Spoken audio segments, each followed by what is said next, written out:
Minnet öncesinde Blizzard gelecek hikayemizi hazırlamak, bazı şeyleri hatırlatmak için daha önce yaptığı gibi Lore Walking sistemine yeni hikayeler ekledi. Elflerin, Koatalas elflerinin yani Talasyan elflerinin hikayesini aslında hepimizin bildiği, yani en azından benim bu kanalda çokça anlattığım hikayeler bunlar. Ancak Alea, Blood Elfler, Void Elfler ve Sunwell'e dair hafızamızı gelin Midnight öncesinde güzelce bir tazeleyelim ve aslında belki de bazılarınızın kafasını kurcalayan neden Blood Elf, High Elf ve Void Elf ayrımı var sorusunu da bu yolculuk sırasında cevaplamış olalım. Thousands of years ago, a group of high-born night elves were exiled by their druidic kin for practicing forbidden arcane magic. These high elves sailed to the eastern kingdoms, where they founded the nation of Quel'Thalas. At the heart of their civilization stood the Sunwell, a font of arcane power that sustained their people and fueled their sorcery. Though they warred with the neighboring Amani trolls, the High Elves enjoyed many millennia of relative peace and prosperity. But that came to an end when Arthas and his army of the undead marched upon Quel'Thalas. Böylelikle Nazaroth ilk istilası olan Kadimler Savaşı, Night Elf'lerin en üst kademesindeki elitlerin yani Highborn'ların Burning Legion'ı ve Lefetanet'in enerjiyle çağırmaları yüzünden yaşanmıştı. Savaşın dünyayı parçalara ayıracak kadar büyük bir yıkımla kazanılması ve kuyunun patlamasının ardından Illidan kuyudan aldığı birkaç şişeyle yeni bir kuyu oluşturunca hapse atılmış, Malfuri'nin başını çektiği druidler de Arcane büyüsünün kullanılmasını yasaklamışlardı. Bundan sonra elflerin kullanacağı tek büyü türü doğa büyüsü yani druidizm olacaktı. Ancak bir grup Night Elf bu büyüyü kullanmakta ısrar edince dışlanarak şu an Lordaeron ve Koal'Thalas olan topraklara ayak basıp gece yerine güneşe yüzlerini dönerek kendilerine High Elf adını vermiş ve aynı Night Elf kardeşleri gibi yaşamlarının merkezine Well of Eternity'den çaldıkları gücü barındıran Sunwell'i koymuşlardı. Yani güneş kuyusunu. Aslında şaşırabileceğiniz üzere bir ışık değil, Arcane kaynağıydı ve tabii ki çok büyük bir güç kaynağı olduğu için her zaman hedefteydi. Çağlar boyunca Hayallerin en büyük düşmanı aslında topraklarından ettikleri Amani trolleri olmuş. Yıllar süren savaşların ardından insanlarla birlik olarak trolleri kovup Quel'Thalas'ı evdir haline getirmişlerdi. Alliance'la Horde arasındaki ikinci savaş sırasında Sunwell'in gücüyle topraklarını korumaya yasaları da geç kaldıkları için bu istila sırasında Verat ve Diresa Windrunner yani Windrunner kızların anne babaları ve en küçük erkek kardeşleri Dirat da ölmüştü. Ve bu savaştan yıllar sonra Kel'Thuzad'ı bir lich olarak tekrar diriltmesi gereken Arthas bu köyünün gücünü kullanmak için Quel'Thalas kapılarına sıkı ölçüle dayanmıştı. A champion of the Sindorai is asked to light lamps in Quel'Thalas. Each lamp holds a memory of events that should be forever preserved. This is where the end began. My company was patrolling the forests near Zulaman when we received word of the Scourge invasion. We were wholly unprepared for what we encountered. Quel'Thalas had enjoyed years of idyllic peace, and suddenly we were facing death itself. I lost my eye in that battle, and would have lost my life were it not for Haldoran. Words cannot describe the devastation our people suffered that day. That any of us survived to tell the tale is a miracle. One that we cannot afford to waste.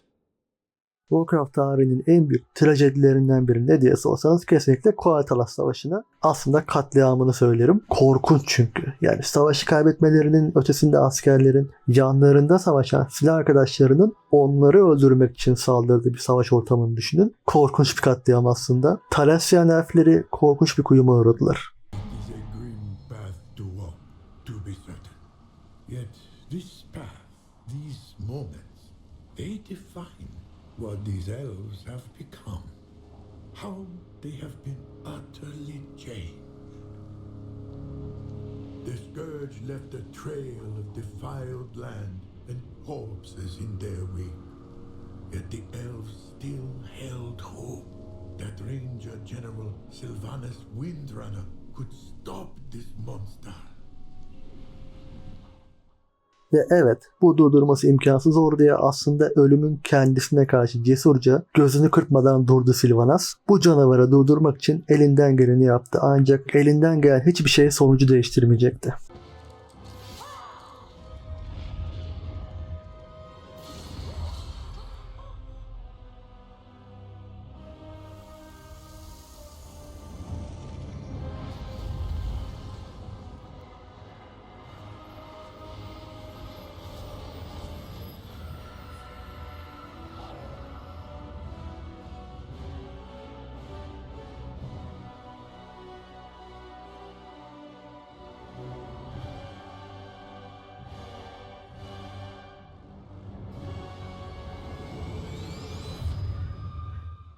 Bu korkunç ölümün ve Banshee'ye dönüştürülmesinin ardından Sylvanas Arthas tarafından zorla çığlıklarıyla halkından kalanları da öldürmesi için kullanılacaktı. Ardından Arthas Silvermoon'un en içine girerek Samwell'i korrupt etmiş, Kael'Thas'ı da diriltmiş ve arkasında yıkılmış bir krallık, mahvolmuş bir halk ve kirlenmiş bir güç kuyusu bırakmıştı. Ve Samwell'in ölümle kirlenmesi sadece sembolik değil, ruhsal anlamda da elflere zarar vermişti.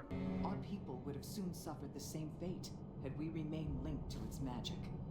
With a heavy heart, Prince Kael'Thas decided to destroy the Sunwell. Babasını savaşta kaybeden genç biraz Kael'Thas, halkının yavaş yavaş zehirlenip tamamen yok olmasını engellemek için kirlenen Samwell'i büyücüleriyle birlikte yok etmeye karar verdi. Fakat bu yüzden zaman içerisinde büyüye aç hale geldiler. Bu yüzden Kael'Thas, Illidan'ın hizmetkarı Lady Vash'ı halkına yeni bir güç kaynağı bulma vaadiyle takip etti. Illidan'ın hizmetine girerek Outland'i ele geçirmesine yardım eden Kael'Thas, zaman içerisinde izolasyona çekilerek Samwell'e ulaşmak için onu kullanabileceğini fark eden Kil'jaeden'ın hizmetkarı haline geldi. Daha önce şurada bahsettiğim ve mutlaka izlemeniz gereken Anvina'yı kaçıran Kael'Thas, Kil'jaeden'i Azeroth'a summonlamış, ancak ritüelin tamamlanmasına biz engel olmuştuk. The Sunwell, the Blood Elves had to drain magic from other sources. But doing so ravaged their minds and bodies over time.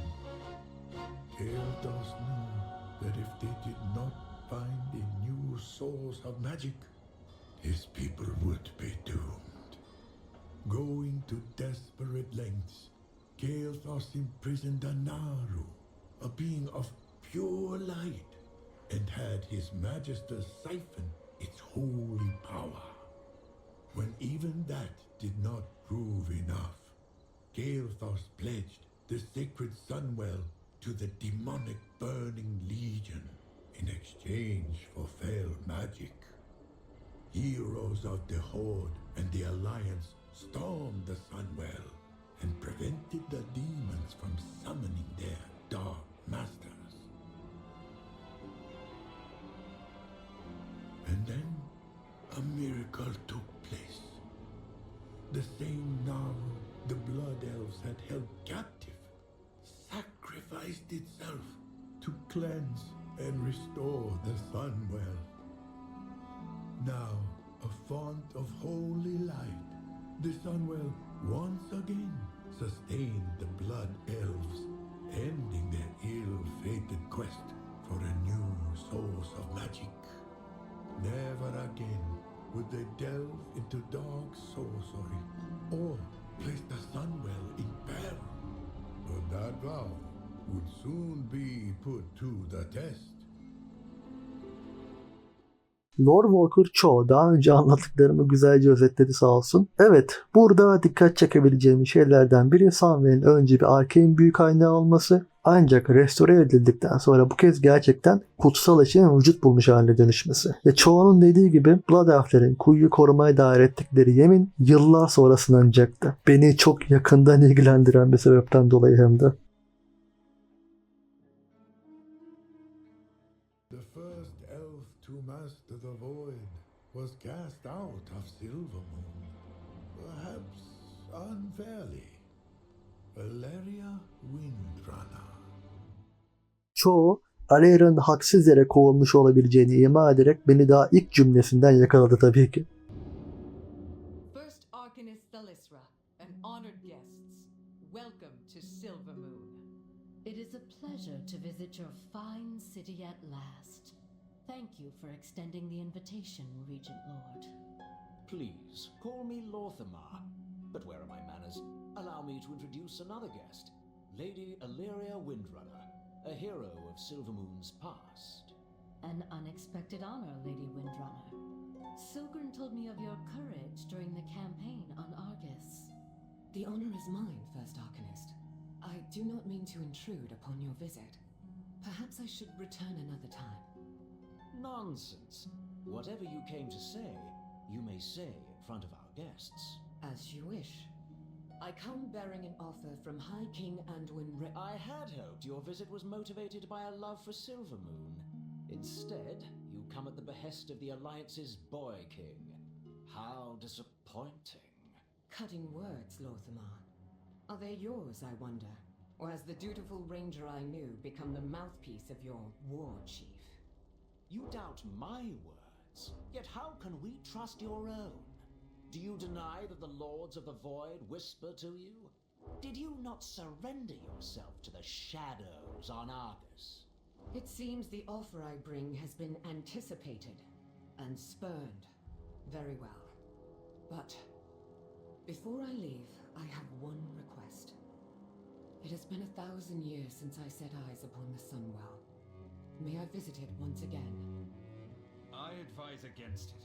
We cannot trust that she will not... Whatever she has become, Illyria is a daughter of Quel'Thalas. I will not deny her pilgrimage to our most sacred site. First Arcanist, you and your retinue would be welcome to join us. I would consider it an honor to see the Sunwell, Lorthamar.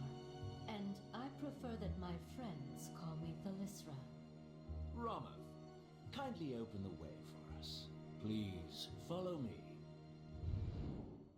Şimdi bu kısım Blood Ties, yani şurada üzerinden geçtiğim kitabı okuduktan sonra bana çok garip geldi. Çünkü Lorthamar ve Aleyra aslında çok iyi dostlar. Hatta Aleyra'nın en eski dostu, en eski silah arkadaşı Lorthamar. Gençliğinden beri yani. Ancak burada Lorthamar'ı düşman gibi gösteriyorlar. Amaç tabii ki o dönemki saçma sapan Horde ile Alliance arasındaki gerginliği, daha sonra savaşa çevirdikleri gerginliği haklı göstermek. Özellikle kitabı okuduktan sonra bu Lorthamar bana çok yanlış geldi ve bunun sebebi de bence o dönemki yazar ekibi. Metzel'in hikayesi değildi bu, şurada bahsetmiştim. O dönemki lanet yazarların yediği hatlardan biriydi belki de bu tavırlar. Mesela hep bahsettiğim Evisprof Warnick, yani Warwettin'den önce çıkan Aleyra'nın Silvermoon'a oğlunu ziyaret etmek için uğradığı kitaptaki Lorthamar. Kesinlikle böyle değildi. Oğlumu görmeye geldim. Yakında bir göreve gideceğim ve ona veda etmek istiyorum. Eşiğimizden geçmek için takdire şayan bir neden, ama şunu unutma Aleria. Hoş geldin faslı, tabiri caizse güneş Silvermoon'a dokunduğu süreyi kapsayacak. Gece çöktüğünde ayrılmalısın. Bunlar onun Suramar'daki düğüne katılırken kabul ettiği koşullarla aynıydı. Bir gün. Daha fazlası değil. Silvermoon'un eski korucu kaptanı ve bir kahraman olarak bile eğer hoş karşılanmayı abartırsa şehrin ona tüm düşmanlarına davrandığı gibi davranacağını biliyordu. Aleyra'nın göğsü kasıldı. Ben düşman değilim. Sunwell'de olanların bir kaza olduğunu anlaman. Lorthamar elini sallayarak onun sözünü kesti.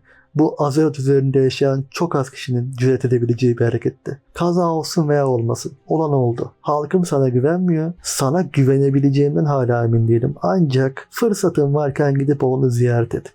Işık sönmeye başladı bile. Şimdi buradaki Lorthamar'la bu görevde konuşan Lorthamar aynı mı? Bence aynı değil. Evet, kısa hikaye sırasında da mesafeli ve gönülsüzdü, ancak bunun sebebi kendi halkını tehlikeye atmasından korkmasıydı. Buradaysa yani bunun üzerinde durdum çünkü çok rahatsız oldum, ancak rahatsızlığımın temelinde artık kötü niyetli olduklarına şahsen emin olduğum yazarlar var ve çok şükür artık firma çatısı altında değiller. Ve mesela burada da Aleyra'nın Argus'tan sonra sürekli karşılaştığı ön yargıya bir örnek var yine. Lorthamar böyle konuşmaz normalde, o yüzden ben bu Lorthamar'ı yok sayacağım. Devam edelim.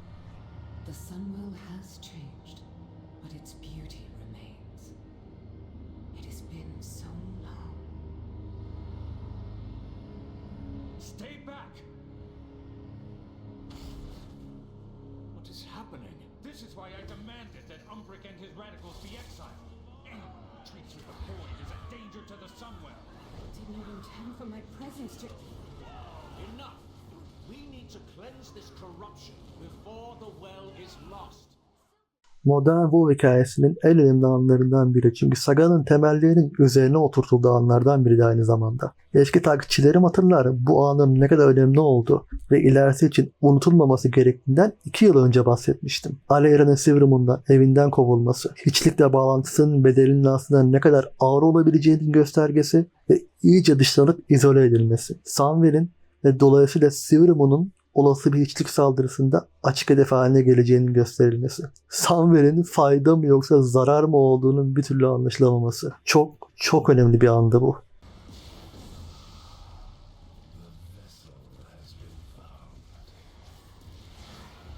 It wants the Sunwell. Close the rift, but I will need help. Tell us what to do, and we will lend our strength. The door opens. Yes. This should suit our needs. Now, focus your power with mine. You only delay the inevitable. I will yet have my prize. The Sunwell is secure. Your aid was invaluable, Philisra. And yours, champion. Guards, seize this saboteur. I will not be taken prisoner in my own homeland. Enough! You will leave at once, Illyria. Accident or no, your presence poses a danger to Quel'Thalas. Go back to Stormwind. Silvermoon is no longer your home. As you command, Regent Lord. For now. Yani bu konudan ne kadar rahatsız olduğumu çokça söyledim zaten. Bu bahaneyle direkt Quel'Thalas'tan evinden kovmak çok abartı bence ama neyse. Valla eğer Voidspire beklediğim gibi biterse Aleri evine geri dönecek. Çünkü geri dönmemesi için hiçbir bahane yeri kalmayacak. Hatta buna Arator bile öncülük edebilir. Umarım umduğum şekilde biter. Özellikle Romat'ın bir bahanesi kalmayacak Aleri'yi evinden uzakta tutmak için. It was an accident, but it gave Romath all he needed to oust Umbric and the Void Elves from Silvermoon, and send Alaria to find Umbric on her own. The Ghostlands. This was once Eversong Forest, a place of unbridled beauty. Windrunner Spire, my family home, stands not far from here. These woods once brought such joy to me and my sisters. To see them like this fills my heart with sorrow. Sesindeki hüzünle karışık şaşkınlık ve özlem o kadar güzel ki yani. Aleri buralarda büyüdü. Kız kardeşleriyle birlikte ve binlerce yıl dünyasına uzakta kaldıktan sonra bulduğu şey ölmüş topraklar ve evinden kovulmak oldu. O kadar istiyorum ki evine dönmesini. This sanctum was once a testament to my people's mastery of the arcane. Now it is but a ruin. Our void experiments are proceeding well. I am certain we are on the cusp of a breakthrough, despite Ramath's small-minded protests. The Grand Magister must understand that this power is crucial to the defense of Silvermoon. Never again shall the Sindori fall prey to our enemies. Unfortunately, it seems our research has reached an impasse.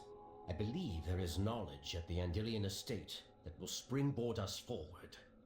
The Andilian estate. Yes, I remember it. Come, champion. Gittiğimiz her bölgede bir nebze de olsa Aleri'nin anlarını yolculuk etmemiz çok hoşuma gitti. Keşke hayatının gizli anlarını bir gün oyun içinde görebilsem. İşin Umbric tarafına bakarsak o da aynı Aleri gibi boş durmak, tekrar yem olmak yerine potansiyel bir tehdidin araştırılması gerektiğini savunduğu için evinden kovulmuş ve bilginin peşinden sürüklenmiş. Oldukça tehlikeli yerlere hem de. It seems we are not the first of our people seeking to harness the void. I have found notebooks belonging to one whose very name is a curse, Darkhan Drathir. It was Drathir's betrayal that allowed Arthas to corrupt the Sunwell and left our kingdom in ruins. For the first time, I see why Ramath opposes our course of study. Nevertheless, I believe this knowledge can be used for good. The bulk of Drathir's research was conducted at Dawnstar Spire. That is where we must go. Umbric risks much. He follows in the footsteps of treachery. Let us hope this obsession has not led to his downfall. Darkhan'ın bu oyunun en aşağılık ama aslında en karizmatik kötü karakterlerinden biri olduğundan şu videoda bahsetmiştim. Bir de Lore Walker çoğudan dinleyelim. Darkan Drathir's betrayal did more than leave the kingdom in ruins. He was responsible for every murder committed by Arthas and the Scourge.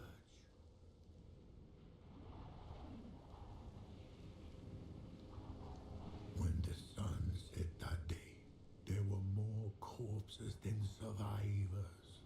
An incomprehensible, horrifying number. Little wonder that the elves were leery of anything Darkan had studied, and of anyone that would willingly choose to study it as well. Darkan aslında bir kötü karakter olarak inanılmaz uyabilirdi bu sagaya ama birincisi gerçekten her kötü karakteri tekrar tekrar kullanmaya gerek yok. Bazısının mirası adı bile yeter. Darkan gibi. İkincisi de şu an sagada Darkan'a yer yok kötü karakter anlamında bence. Unutmayın daha sırasını bekleyen kötüler de var çünkü. Umbric is a dedicated scholar, but his tenacity turned him and his followers into exiles. Drathir's quest for power led him to seek the fragments of an ancient world, one teetering on the brink of the void itself. His note said it existed within a rift in the very fabric of reality. He never found this place, but I have succeeded where he failed. The way will soon be open to us. Drathir believed this rift held an ancient object of unspeakable might. Perhaps this will be the key that allows us to gain control over the shadows. Based on these notes, I believe I can reopen the passage to this world he spoke of.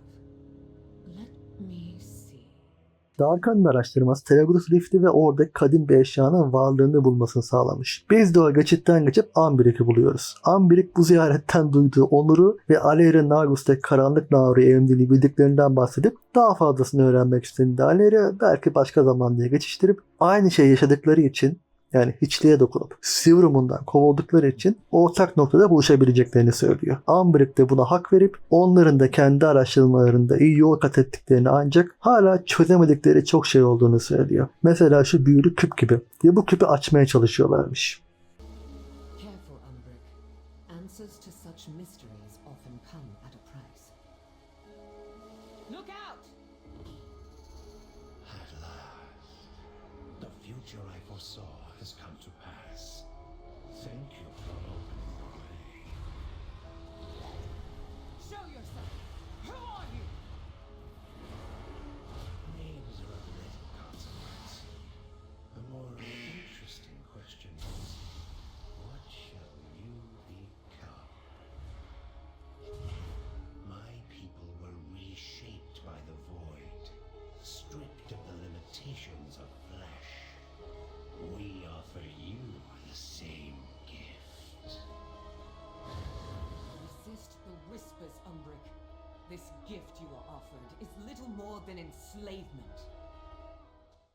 Evet bu kısımları beni uzun süredir takip edenler bilir zaten. Çünkü ben bu görevler ve Durzan hakkında zaten çok konuştum. Ayrıca bu kısımda Minnat'e dair büyük bir spoilerdan bahsedeceğim. Hala bilmiyor ve bilmek istemiyorsanız video altından bu kısmı atlayabilirsiniz. Şu an bildiklerimize ve geleceğe dair bildiklerimize bakınca daha da güzelleşiyor buradaki diyaloglar. Aslında Zaltat'tan önce Aleyra'yı isteyen, yanına katmak isteyen başka bir Void lideri olmuştu. Durzan. Biraz da iyice netleşecek zaten. Ama burada da işte yine hiçliğin enerji tarafına.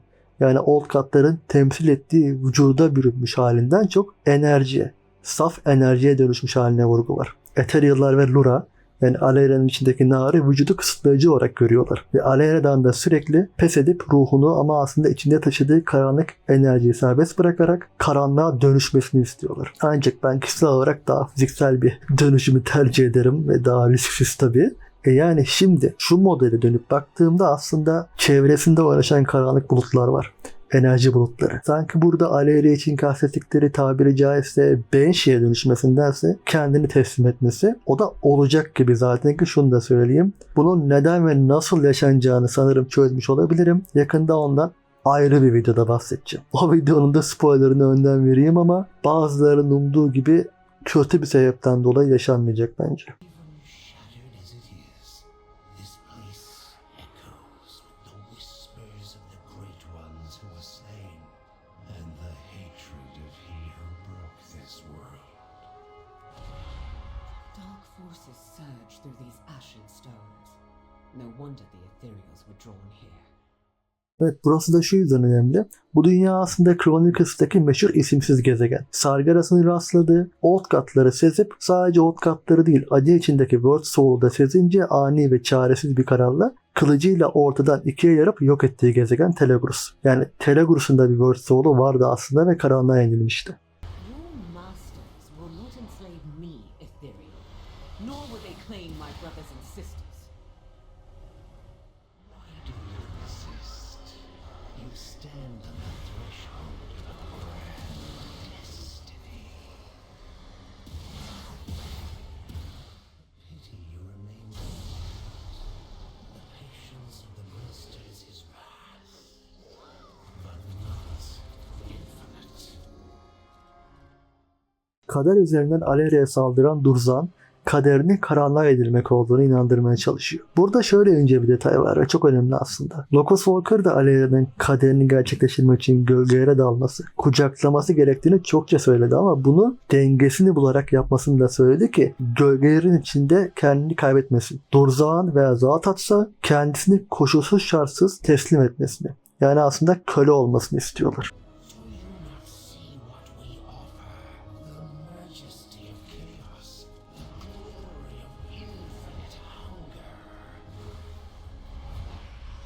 Why do you fight your destiny, Windrunner? Join me and rule by my side. I see through your lies, Durzan. So will the others. So be it. Your death is regrettable, but necessary. Durzan'da bence potansiyel var ya, keşke tekrar kullansa ileride ama dediğim gibi ona yer kaldığını sanmıyorum. Yine Aleria'yı yanına çağırıyor. Karanlığın tarafındaki düşman, içinde karanlık gücü taşıyan ama daha önemlisi o gücü kontrol altında tutan kahramanı elini uzatıyor. Ama Aleria'nın o eli tutmak gibi bir amacı yok. I offer freedom. I offer strength. Cast off your mortal shackles.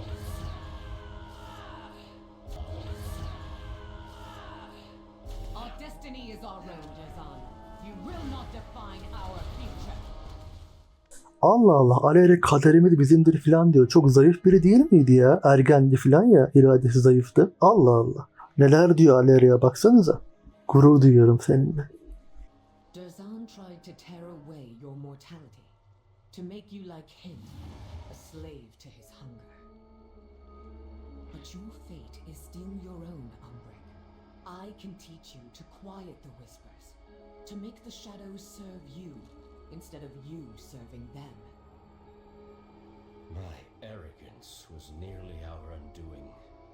I dabbled with powers far beyond my control.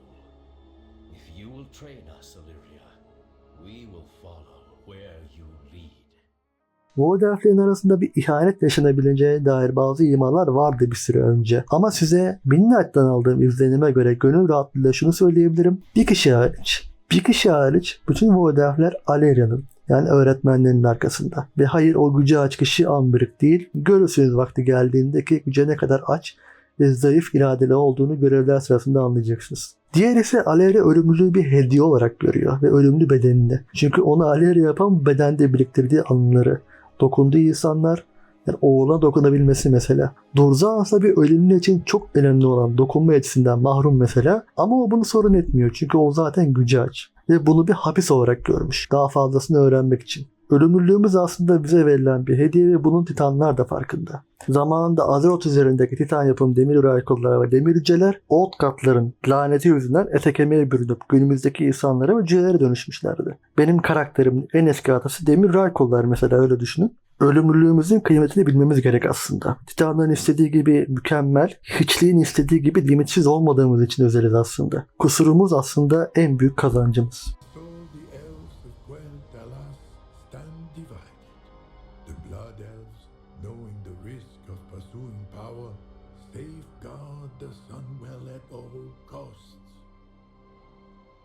Meanwhile, the Void Elves, who refuse to let fear hinder their quest for knowledge, have been exiled from their home. Ironic that they should suffer the same fate as their high elven predecessors, cast out for practicing forbidden magic. Can either side be blamed? Is it reckless to study that which might harm us, or misguided to turn against those who do? I suppose time will tell. One thing is certain, however, despite its long history, the saga of Quel'Thalas is far from over. Blizzard'ın Alarian'ın Severum'dan kovulması konusunda ya acaba haksızlık edilmiş olabilir mi sorusunu tam Midnight'ten önce kurcalaması çok hoşuma gitti. Ve evet, WoW topluluğunda elfleri sevmeyenler var da elfler Warcraft'ın Berkem'idir benim gözümde, her ne kadar meydim insan olsa da. Quel'Thalas elfleri bile tek başına Azeroth tarihini derinden şekillendirdiler ve şekillendirmeye devam edecekler bu görevlerden gördüğünüz üzere. Ve aslında daha önce bahsetmek istediğim bir konuyu bu görev serisinin de güzelce açıkladığını düşünüyorum. Blood Elf yani Sindorai, High Elf yani Quel'Darai ve Void Elf yani Remdorai arasında aslında çok büyük farklar yok. Özellikle High Elf ve Blood Elf'ler arasındaki fark politik ve kültürel farklılıklara dayanırken Void Elf'ler ise gördüğümüz gibi hiçliğin dokunduğu ve bir noktaya kadar dönüştürdüğü elfler, ama aslında hepsi özlerinde Night Elf'lerden ayrılan o ilk High Elf'lerden geliyorlar. Oyunda High Elf'lerin de Elite Race olarak gelmesini çok isteyen var ki yani ben şaşıracaksınız. Ben karşı değilim çünkü High Elf'leri ayıran şey politik ve kültürel farklar olsa da yakından incelenmeye değerler bence. Ya bir de yani Dwarf'ların da 50 tane varyasyonu var şu an. Ork'ların da var. High Elf'ler de olsun ne olacak? O yüzden ben şahsen sorun etmezdim bir gün ayrıca oynanabilir bir ırk olarak gelselerdi. Evet, bu görevlerin hikayelerini biliyor olmama rağmen arka arkaya özellikle Midnight'ten önce yapmak ve hatırlamak çok iyi oldu ki göreceğiniz üzere bilmeniz gerek bu yaşananları ve özellikle Alera açısından yine çok önemli ipuçları var. Umarım güzelce değerlendirebilmiş ve dinletebilmişimdir. Dinlediğiniz için sağ olun. Bir sonraki videoda görüşürüz.